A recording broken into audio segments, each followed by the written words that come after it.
Hello everyone, welcome to the podcast. Today we have here Sai Cholik and Sujit. Today our podcast is going to be about OPT and CPT jobs and as an international student how this is going to be useful for you.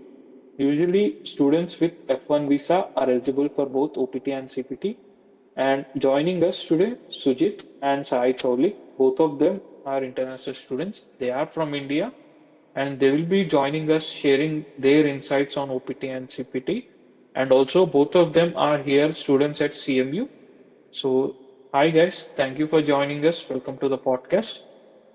And with this podcast is going to be in segments. So, we are going to cover the most often asked questions. And yeah, let us dive into the session now. Hey Trivikram and Sai, thanks for having me. And I am super excited to share my experiences and learn from you both as well. Okay. Hi everyone. Thanks for inviting me, especially to Trivikram. Looking forward to this discussion. I think it's such an important topic for all of us and all international students who are studying in United States. Yeah, that's it.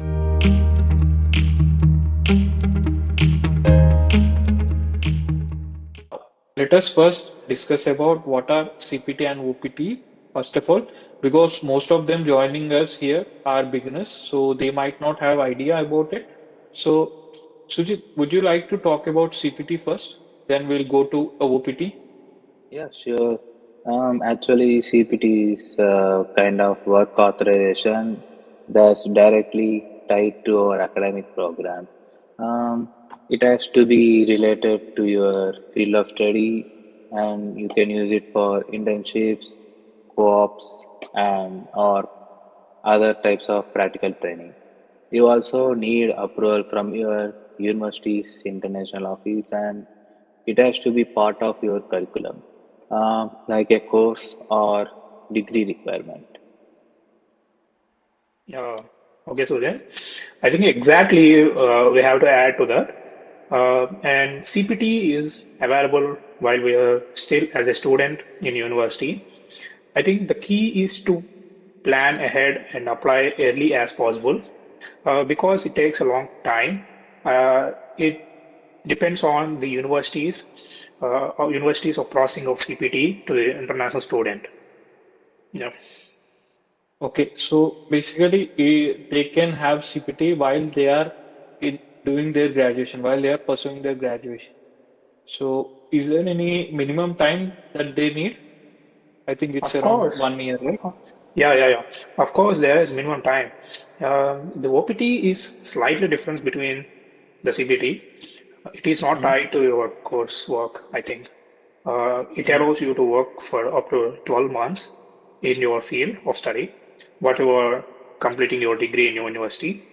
And plus, if you are in STEM fields, you can apply for 24 months extension for Mhm. PT. And after giving you up to 3 years of work authorization, if maybe, yeah. Okay. Yeah, so those are two really good points. So regarding CPT and OPT. So in summary, just to summarize this, CPT is basically something that a student can achieve once they complete two successful semesters. That means 1 year in their academic curriculum. And after that, they can have CPT and they can only use this as a part-time. So only they can only have internships in it. And once they complete their curriculum, they can have authorization to OPT. So while doing their OPT, they can work for more hours, like a full-time job. And Yeah, you are absolutely if right. yes, so in case if they have and if they are enrolled into any STEM fields, so they can have extension up to 24 months. Okay, Yeah, got it. So yeah, they those can. are really nice insights. Yeah. So Yeah. now let's dive into another topic.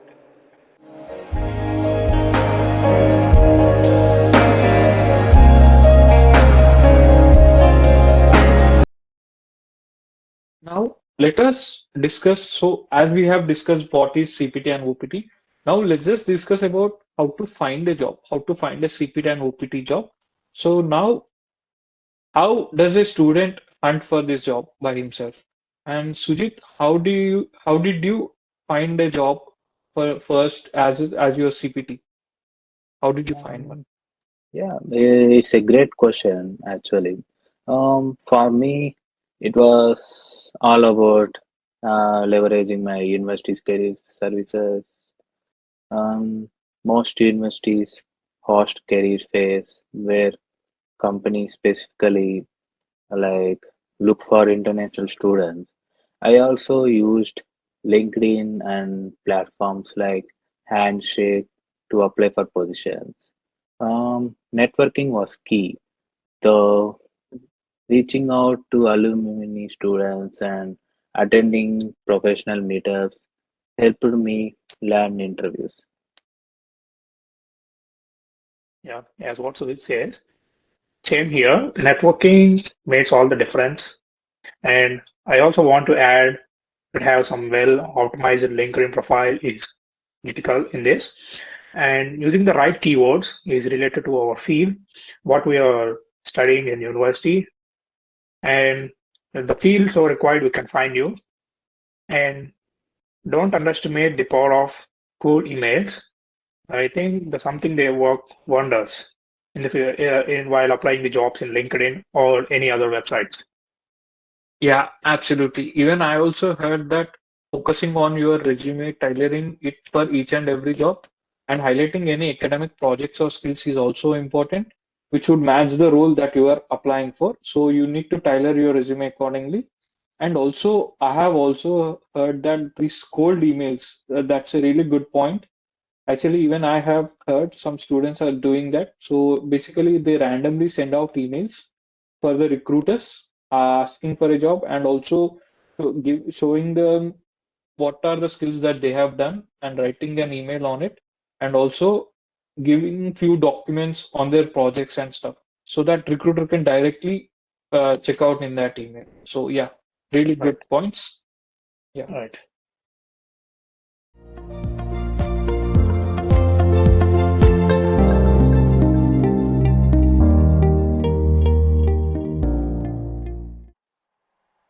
So now that we have discussed like what is the process on how to find a job, now let's just discuss about the challenges that an international student might face.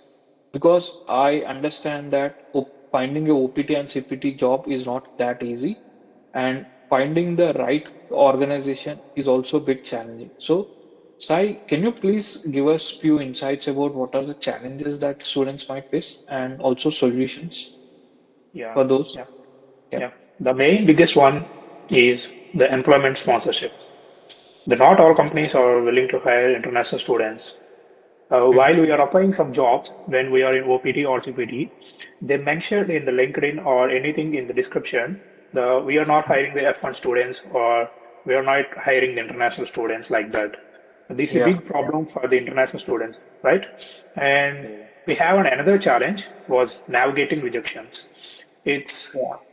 it's a big problem for the international students of rejecting some of the companies, and it's short, but it's I think like that the international they all are rejecting us, and we have less chances for hiring in Mhm. United States, right? Yeah. For me, it was balancing academics with job applications. Mhm. Between deadlines, coursework, and interviews, things got hectic. Time management is critical, in my opinion.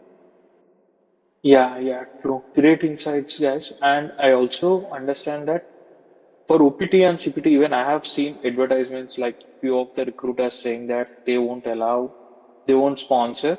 But there is something that I would like to add. For OPT and CPT, employees don't need to sponsor because the university, their CPT and OPT is not sponsored by employees. So university does that for them. So and also I understand that many employees are not aware of this. So I think explaining if at all any student might get a chance, they will need to explain it to their employees. So it would make a big difference once they realize this. Yeah, great Yes. insights, both of Yeah.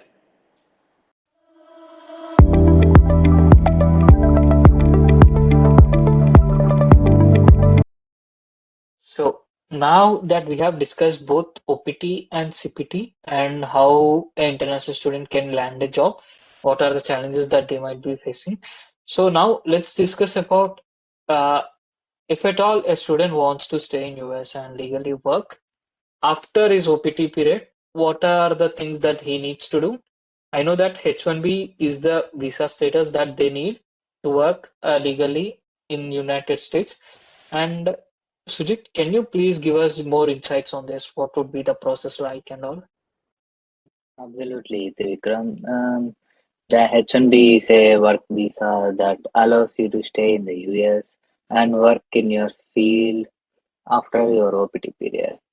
To qualify for this, you need to be sponsored by an employer. Mm, and the main catch and difficulty is that there is a lottery system since the number of visas issued each year is capped. Okay. Yeah, exactly what it says is correct. I think the H-1B process is typically starts in the April month in each year. So if your OTP is expiring soon, you need to apply. You need to plan well in advance for applying for H-1B. And as for the previous one, I told that some of the companies was sponsored the H-1B for us, and then some companies are not sponsored the H-1B, right? Mhm. And the employees files petition on your behaviors. On our behaviors, the H-1B will granted, and if deselected, the visa becomes effective in October. So far, yeah, Mhm. Yeah, got it. So basically, it's on employee. If at all he wants to sponsor, he will sponsor, and then he go ahead and files a petition. After that, yeah, if at all that thing get Yeah, fixed, if at all our petition get fixed up in the lottery, then we'll get a H-1B. So before we do that, I understand that this lottery system might be uncertain, right? So this could right. have its own challenges. So, and Sai, how did you prepare for this transition? What are the challenges that did you face? Yeah, for me, it was about having a backup plan, and I am looking into the other visa options like the O1 or Mhm. transitioning to another academic program Mhm. if needed in future. Mhm. And also, I made sure to work with an immigration attorney to understand Mhm. my options clearly. Yeah, what? Mhm. Right. mhm. Mhm. Yeah. Yeah.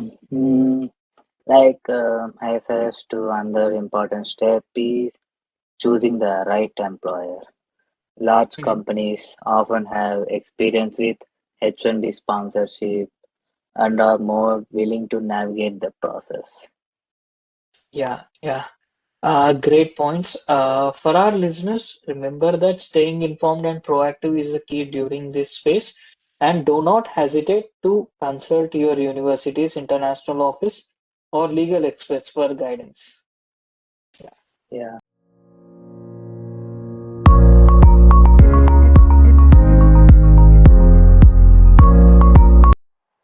O- Okay.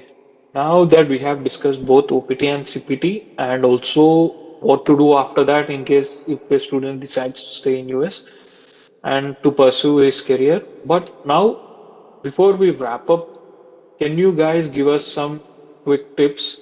Sujit, what's one piece of advice that you would like to give someone starting their OPT or CPT journey? Yeah, this is a great question, Trivikram. Start early and don't be afraid to ask for help. Use your university resources, and it's a best suggestion to you. And tap into your network. Yeah, Okay, Yeah. got it. As for the Sujit told, to ask help to the universities and resources when we're using our network. And my tip is another one. Here we have to ask help from the who are currently having a job in OPT and CPT. We just might Mhm. ask how they plan to get a job in OPT and CPT. And my tip, the main is to stay proactive while applying Mhm. jobs in OPT and CPT. And after Mhm. applying to multiple jobs, we have to keep learning new skills when we have time between applying to some multiple companies, and that's all. And then to stay competitive, certifications, while we have to understand the outside market, what the field was now in the high, and we can also Mhm. help you stand it out. Yeah, Mhm. that's it. Okay, got it. Oh, And there is yeah. also one more thing that I would like to add before we wrap this up. So I would suggest keep track of your applications, deadlines, and follow-ups. It will make your process much more easy just to keep everything organized. So that would be really helpful for everyone. Yeah, you're absolutely right. Yeah, yes, absolutely. Yeah. Okay. Great insights, guys. So now it's a wrap for today's podcast. And thank you guys for joining. Thank you, Sujit, and thank you, Sai, for both of you for joining us and sharing your experiences and tips. Yeah, Yeah. Thanks for having me, Trikram. And it's been a very grateful for me. And thanks to Sai to participate with us. And hopefully we do. Yeah. Yes, that was amazing podcast we done, and I think the viewers can learn a lot of things about the CPT and OPT, the how to apply in the future. And mhm, then thanks again to Vikram to inviting me in this podcast. Yeah, yeah. Okay. Thank you very much, guys. Thank you all. I hope this video would be helpful for the students who are looking for both OPT and CPT opportunities. And yeah. yeah, thank you all. Have a great day. Thank you very The much. last, Until Yeah. yeah, next all time. the best Bye bye. for all the students who are currently applying for CPT and OPT. Yeah, Thank you. Yeah, Oh, yeah. All thank the you. very best. yeah.